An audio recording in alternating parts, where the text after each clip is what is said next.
Welcome back, everybody, to your source for fantasy hockey news, the Locked On Fantasy Hockey Podcast. And on today's episode, we are breaking down the top breakout fantasy stars of the past season, 10 through 6, and taking a look at some of these players that you might have to draft a lot higher next season. Thank you for joining us. Let's get right to it. You're Locked On Fantasy Hockey, your daily podcast on fantasy hockey. Part of the Locked On Podcast Network, your team every day.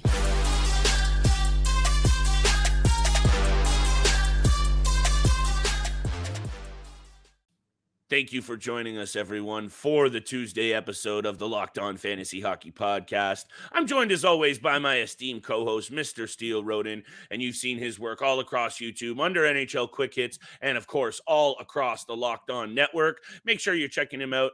You know your boy, Big Flip Livingstone. I'm here for you, along with Steele, Monday through Friday. You've seen my work all across the top networks that you find your fantasy news. And thank you for making us your first listen every single day. I'm fired up for today's episode, Steele. We got to start taking a look at some of these countdowns, our top 10s, top 15s, because these lists, like today's, the breakout stars, fantasy studs of the past season, this is going to make major impacts for next fantasy draft. We might have to juggle where you're taking some of these players because they did break out in such fantastic ways. We're also going to have to break this episode up. We're going to do 10 through 6 today, and we're going to get to our top 5 later in the week. I got some honorable mentions as well. Intrigued for your list, my friend. Thanks for joining me as always. Let's get right to it. Who you got in your honorable mention slot, if you have any, or why don't you just hit me with your 10 guy? Yeah, there was a lot of players that I made a list on that could have been easily on the breakout fantasy players of this season. I have a few on the honorable mentions. Two guys that I'm just going to say their names. Brandon Montour and Tage Thompson. They got to be on this list. Tage Thompson could be on the top 10 breakout fantasy players, but I have another Buffalo Sabre player in my top 10. So I thought I'd keep it to one Buffalo Sabre for this list. So Brandon Montour, Tage Thompson, they deserve an honorable mention, but one last honorable mention is Sam Montembeault of the Montreal Canadiens. I think his numbers, interesting. I think his numbers are a little bit underwhelming from what we saw. He, 16-9-3 record in 39 games started. So he wasn't technically the starting goaltender, but when you've got a defensive group as poor as the Montreal Canadiens in front of him, it makes the numbers not look so great. A 901 save percentage, a 3.42 goals against average. So I just wanted to give him some love because I thought he was a lot better than what the numbers show. And if they can get, if he can get some help in front of him on the blue line, then he's got a bright future. He still has a bright future, but wanted to showcase some love over to Sam Montembeault, the Montreal Canadiens. At number 10, though, it's actually another Canadian team. Andrei Kuzmenko comes in at number 10 for me. First season in the league at 27 years old. Technically a rookie season in the NHL, but he's 27. And honestly, after the season he just put up, I kind of understand why Vancouver chose him over Bo Horvat. Like, I love Bo. Hey. Great forward, great power forward. I think he has a bright future on Long Island with the New York Islanders. Love him to death, but I can understand why they went with like Andrei Kuzmenko over Bo Horvat. 39 goals, 74 points in his first year with the Canucks. And that's only playing just over 16 minutes of average ice time this season. So if if he's up on the first line, he's playing with JT Miller, Elias Pettersson, some of those other guys that can help out. His minutes are going to increase, and that means his fantasy points are going to increase. He had 143 shots, 18 blocks, and 13 hits. You're not going to get a lot of those peripheral stats, especially the blocks and hits, but especially if you can get some more ice time and playing on that top line with Elias Pettersson, expect the goals, the points, and the total of shots to go up next season. And I wouldn't be surprised if he's playing 8.5, 19 minutes, but with Elias Pettersson next season. No question, he's a top 75 in fantasy points next year. I was really intrigued to see who you would have on this list and where, and I've got Kuzmenko at 9, and I'll leave the explanation short at that one because you hit the nail on the head for me and explained it nicely. Stepping into the NHL, though, at 27 years old from the KHL, I'd like to run a little bit of research here on how many players have stepped from the KHL and in their first season in the NHL put up almost a 40 piece. Very impressive and very intrigued to see what he can do. Look, also, the Canucks were a hot mess, both on and off the ice. Yeah. He was like one of the lone shining things aside from Pettersson. And obviously Quinn Hughes, I think, was a really under the radar season as well, offensively especially. So I agree with you 100%. So he's at 9 for me, and you got to keep your eye on him, because if he pops 40 in the first year, you can't help but feel that he can even do maybe even more in his second season. Anyway, honorable mentions. Rasmus Dahlin was really good for me. You mentioned a Buffalo Sabre. I don't know who you have up on the list. I understand that in his career, he was getting there. He was really progressing nicely. So for me, he didn't maybe crack the top 10, but he was impressive for me. He started to really block shots, lay the body, establish himself physically. You and I have talked at length about what we think is happening in Buffalo. Now they got themselves a really good young goaltender as well. So keep your eye on the Sabres. He needed honorable mention. And speaking of 40 goal scorers, not many of them in the NHL. Adrian Kempe also had a very good postseason. In my opinion, he doesn't deserve the top 10. There are a lot of really good players who broke out this season. Adrian Kempe was an honorable mention for me, along with Dahlin. And at number 10, because I wanted to balance out this list, Steele, I got D-men, I got forwards, and I have 2 goalies. And at number 10, after stepping out into his first real role as a starter, topping out before in the NHL at 17 wins, Alexander Georgiev had 40 wins, Steele. And actually, I know he was a little rough in the postseason, but goaltenders who put up 40 wins and who are on really good teams, which he will be again next season, you can say what you will about his overall game. He's going to get wins, and he almost had a .920 save percentage in the regular season. For me, Georgiev, after topping out at 17 wins, he was a breakout fantasy star for me, sliding in at number 10. I don't hate that pick whatsoever, especially in this top 10 category. I don't have Alexander Georgiev. He probably should be in the honorable mentions for me, but I also have 2 goalies on this top 10 list. And I went in a little bit of a different direction with my goaltender. And at number 9, it's actually Filip Gustavsson of the Minnesota Wild, who comes in at number 9. One. I thought he had a pretty breakout season. For a guy who, first season as a somewhat starter in the NHL, finished with a 22-9-7 record, a 210 goals against average, and 9. I'd say he's a starter now, Steele. He is that, and that's why he's on this list, because he will be the starter moving forward next year. Obviously they still have Marc-Andre Fleury, and that's a fantastic guy to back you up, and a guy that can come in if, God forbid, Gustafsson goes down to injury or something happens, but. Right. Yeah, pretty good record, .931 save percentage, second best goals against average, second best save percentage this season, of course, behind Linus Ullmark. And to me, was by far the best player for the Minnesota Wild in the postseason in the first round against the Dallas Stars. He kept them in the series. He kept the games close. And they just couldn't get any offense going. He was the true reason why that series went 6 games. It could have been less if it wasn't for him. But this was a goalie that wasn't even drafted in fantasy leagues this past year, and ended the year at 70% rostered in both ESPN and Yahoo fantasy leagues. That just shows you how great this guy is. Also, turning 25 on June 7th, #Gemini season. Baby. That's why he's on the list as well. But he's young, he's big, he's got great mobility, great flexibility. And I think he would just be a great goaltender for a dynasty setup. He's 24 years old. There's a lot to love with his game right now. There's a lot to love with the Minnesota Wild. Matt Boldy, Kaprizov, on the back end as well, Kalen Addison. There's a lot to love with this Minnesota Wild team. They've got some great prospects in the lineup right now. They're in the queue. Marco Rossi even as well. So a lot of young talent on this Wild team, but Filip Gustavsson is a player that I will be looking to draft next year. I'm really intrigued to also see, Steele, what now he does get. What is he at 39 games last season? So the numbers are impressive, but I really want to see what he gets now that realistically, I see him getting at least 55 games, if not maybe 60 games. Flower plays maybe 18 to 20-ish in relief if all goes to plan. So for me, he's definitely a bona fide number 1 option. He's definitely going to be drafted. And he could be one of those guys, Steele. We know we like to say this, but it's one of the good mantras that fantasy GMs need to know. Shout out Michael Amato, of Sportsnet, one of the friends of the show that we will have back on soon. He could be one of those guys. Wait a little bit. pounce on him in a little bit of a later round, not too late, because I think the Wild will be buzzing around for one of those top 3 spots in the Central once again. But he's a good option. I've got a couple of other options that I want to talk about around the break. I already got to my 10 and my 9 spot. I got 8, 7, and 6 to line up. I got Kuzmenko in the 9th spot, so we'll skip over that one because you already talked about that, or Kuz. Hey, 7, 8, and 6 coming up after the break. Today's episode, though, my friends, is brought to you by Athletic Greens and AG1.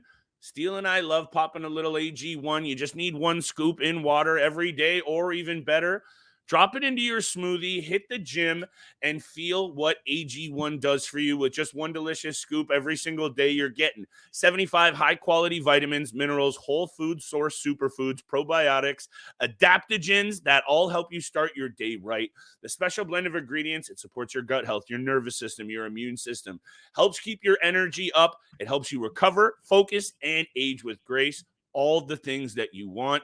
Make sure you are checking it out. It's lifestyle friendly, whether you eat keto, paleo, vegan, dairy-free, or gluten-free, and it contains less than 1 gram of sugar in each scoop.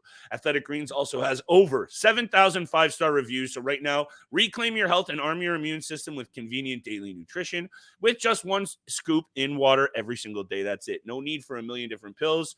To make it easy, Athletic Greens is going to give you 1 free year supply of immune-supporting vitamin D and 5 free travel packs with your first purchase. Head over to athleticgreens.com/NHL Network. That is athleticgreens.com/NHL Network to take ownership over your health and pick up the ultimate daily nutritional insurance. And thank you so much for making the Locked On Fantasy Hockey Podcast your first listen every single day. We are a part of the Locked On Podcast Network, where you can find a Locked On podcast of your favorite team in all 4 major sports leagues and the NCAA. Your team every single day. And make sure you're tuning in for Thursday's episode, where we will have Locked On Devils host Trey Matthews joining us to break down the New Jersey Devils fantasy team for next season. Everything you need to know. As well as stay tuned for Friday's episode for Mailbag Friday, as well as the continuation of this top 10 breakout fantasy players from the 2022 season, 5 through 1.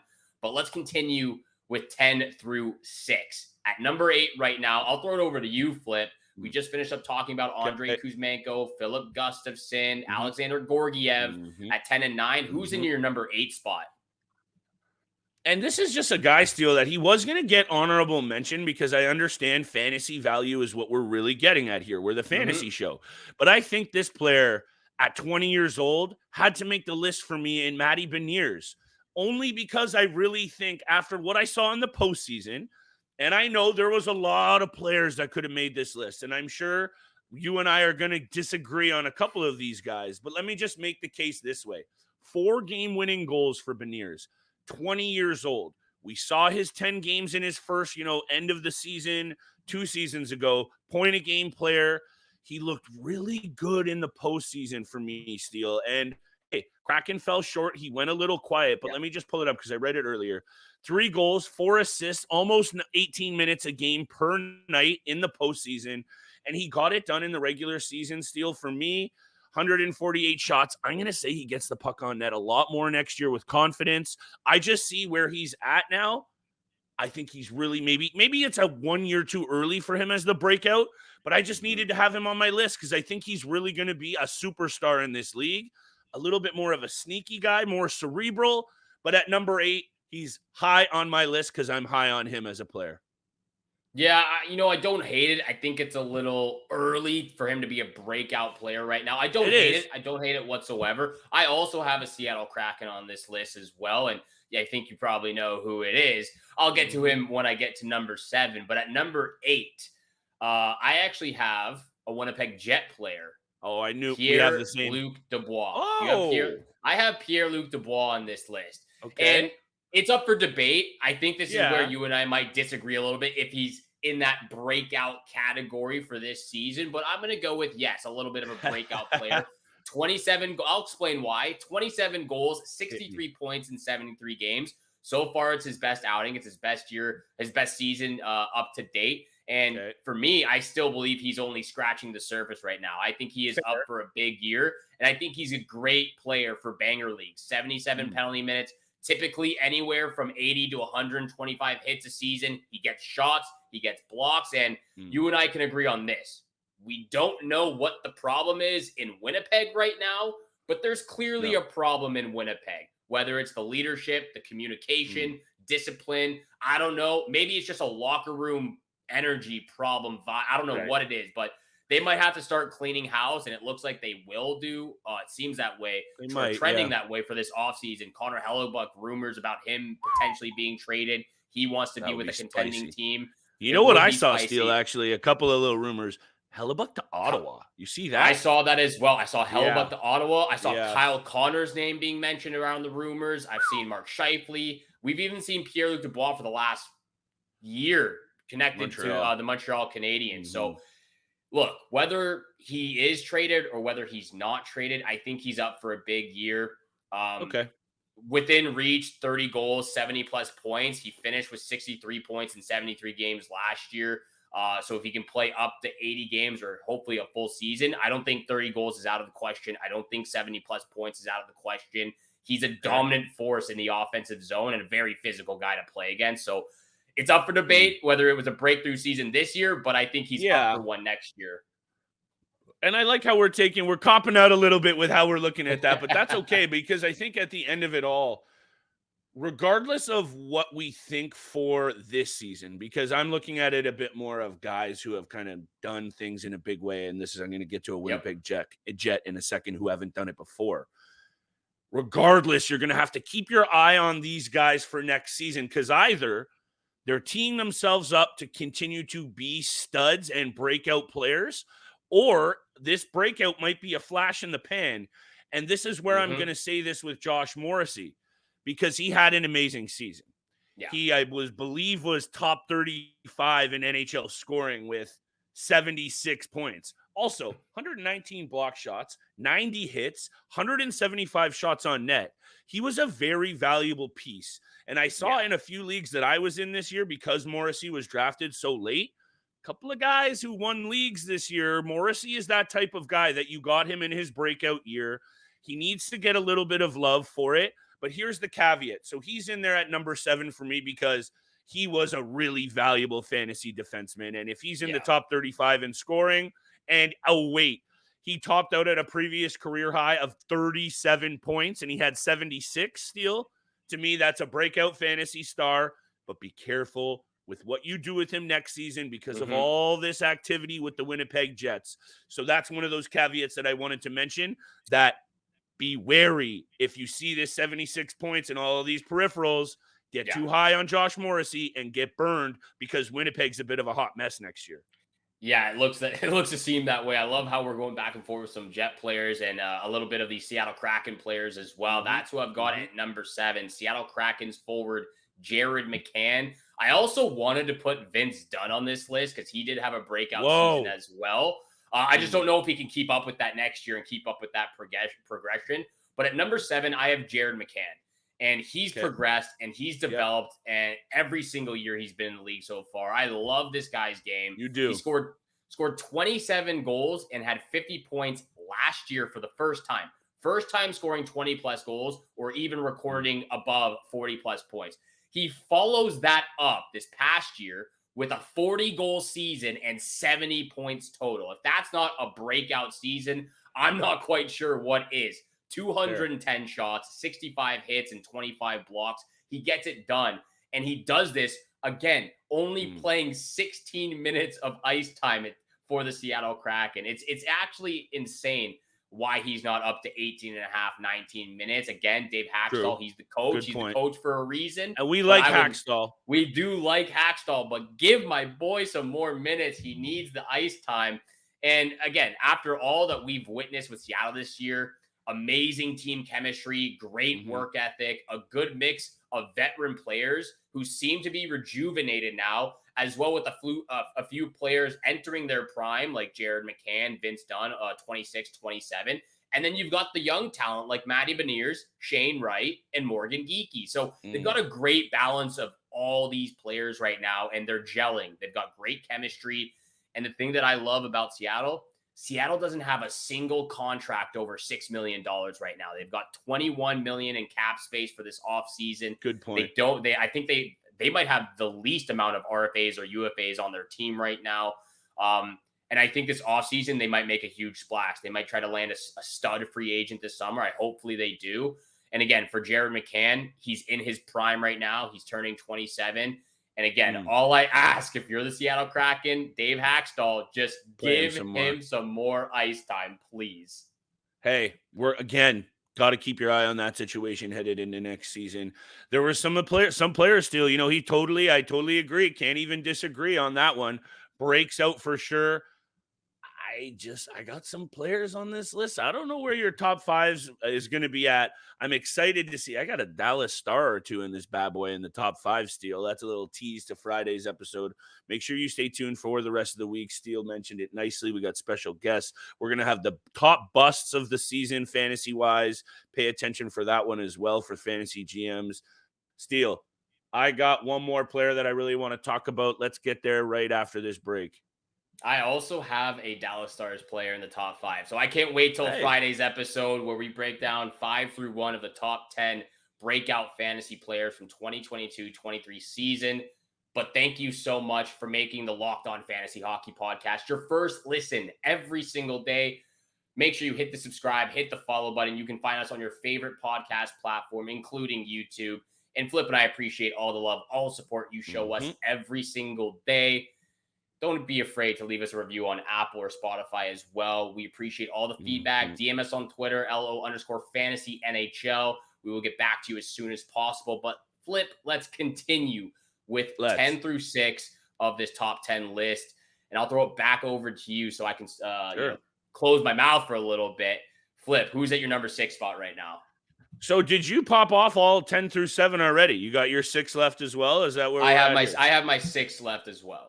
Love it. Okay, because the top of the list, interchangeable for us. We're pretty much agreeing. My Matty Beniers projection may have been a little bit early, but I just think you got to kind of jump on him now. If guys in keeper dynasty leagues if he still is out there next year, jump all over him. Anyway, this is a player that I think you and I had talked a little bit about this season, and I just think if he's getting it done with the Arizona Coyotes and Clayton Keller, 37 goals this season. That's 12 more than last season. 23 more points than his previous high.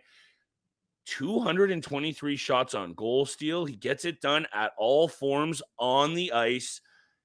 To me, the lens on what we're looking at is different. I don't know if you even have him in the realm of breakout, but I just am so 7th overall pick, 24 years old.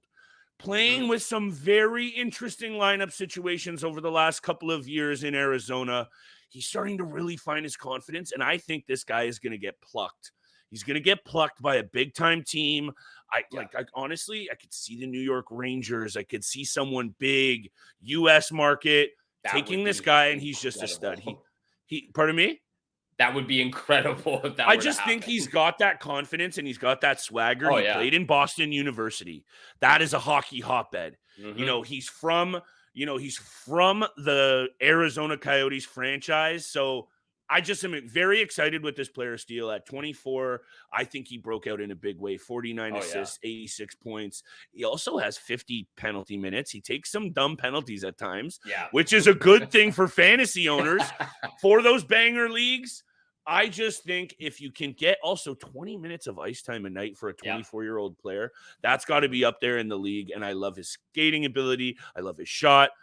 Breakout candidate. I want it. He was in honorable mentions. He was at the 10th spot. He lands in at number 6 because I think you're going to see 95 plus points from Clayton Keller next year, especially if the Coyotes do what they do and move on from yet another good young player, because that's just what happens. Look, I'm surprised that he's not even higher at like 26 minutes a night because they need him to be playing almost every single shift. It seems like. Flip, he's on this list for me. He's on this list. He's at number 5, so I don't even have to talk about him for Friday's episode. Boom. He's one spot ahead of you at number 6, but can't even hate that. He has to be on the top 10 list. Clayton Keller. Love it. I'll get to him for Friday's episode. But at number 6, this is where my Buffalo Sabres player comes in. And you talk about Clayton Keller, a number 7 overall pick. How about Dylan Cozens, a 7th overall pick in 2019 of the Buffalo Sabres as well? For me, Dylan Cozens has to be on this list. 22 years old, to go from playing, the 2021-22 season, he played 79 games and had 38 points, was minus 19. So to go from that to this year, where he played almost the entire season, played 81 games, went from scoring 13 goals to 31 goals, 25 assists to 37 assists. He finished with 68 points in 81 games this year, had 41 penalty minutes. He shoots, he hits, he's physical, he fights, he does a lot. For a kid who's 22 years old, he does almost everything, and he does that with 16 and a half minutes of ice time. I love this guy a lot. 211 shots this year, a 15% shooting percentage this year, just under 15% at 14.7. But Dylan Cozens had a breakout season, and when you when you look at the Buffalo Sabres moving forward, Tage Thompson, Rasmus Dahlin, JJ Peterka, who just played great in the World Championships as well for his home country as well. The Buffalo Sabres, we've talked about this almost all year. Loaded. They will be so loaded, loaded. They will be at maybe. How about Owen Power as well? Yeah, Owen Power. Look, there's a lot of guys I could list. Yeah. Jack Quinn, Peyton Krebs in the queue as well. They've got a ton of guys in the queue right now. And now Levi. Yeah, Levi as well. Again, that's the question mark. If they can get Levi or just a true starting goaltender right now, they're no question going to be a contending team within a matter of years, maybe even next year with the young talent that they have. So at number 6, I finish off with Dylan Cozens. I think one of the first top 5s that you and I did, it was top 5 guys 22 or under. And Cozens slid in at I think my 5th, and you were like, oh, he had rough. I just have always liked this player, Steele. He deserves to be on this list. Thank you for bringing him up, because also at the end of the day, when you start to look at the fantasy landscape, especially in Keeper Dynasty, which has a big piece of my heart and attention and budget for fantasy hockey, you have to kind of look at these teams that are setting themselves up nicely for the future and strike on the ground floor. This isn't rocket science. Do your research, plan ahead. Who's loaded up with picks? Who is drafting well? Because now you're seeing it, like you mentioned, this is what now, 3 or 4 or 5 drafts, moves, and otherwise from the Buffalo front office that is really starting to pan out. Now you're going to start to see that success on the ice. So jump in on the ground floor. Dylan Cozens is going to be one of those guys, Steele, especially if he gets off to a hot start next season. He'll be gone, and his ownership will be right up in there to the 90 percentile, and he won't be under the radar or breakout star anymore. He'll just be a star that you're probably not going to be able to get unless you draft him very high. There's a lot to love about his game. He will be a very sought-after player. 6, 7, 8, 9th round. I think around there is pretty fair enough for Dylan Cozens. Maybe like 9th round. Like the sound of that. I like 9th and 8th round. I like the sound of that. Depends on how dedicated the league is. It really does. If it's a little bit more shallow of a league, he might fall off the table a little bit because you're just not paying attention to the name.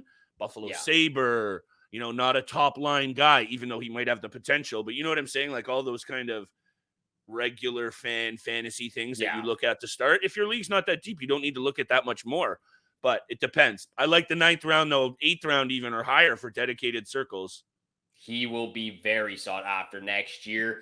Like a lot of these guys on the top 10 list that we have, we will break down 5 through 1 on Friday's episode. Thank you so much for making the Locked On Fantasy Hockey Podcast your first listen every single day. Make sure you're tuning in Monday through Friday, 7 o'clock in the morning Eastern time is when you can find all of our episodes. Hit the subscribe, hit the follow button, and Flip and I appreciate all the love and support you show us every single day.